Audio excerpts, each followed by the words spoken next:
Today we are going to learn the poem Trees are the kindest things I know. I want all of you to repeat after me. Let's start. All of you are excited? Yes. Very good. Let's start. Trees are the kindest things I know. They do not harm. They simply grow.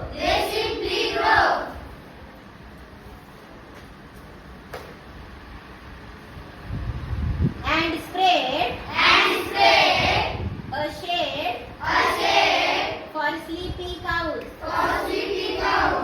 And gather birds among their boughs.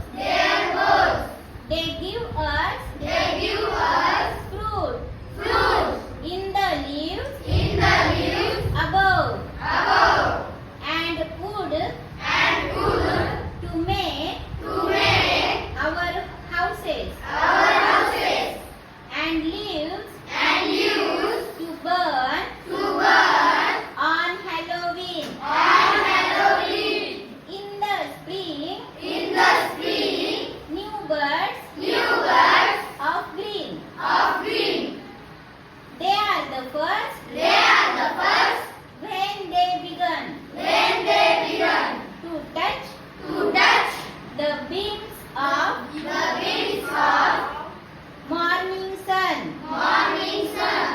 They are the last to hold the light. When evening changes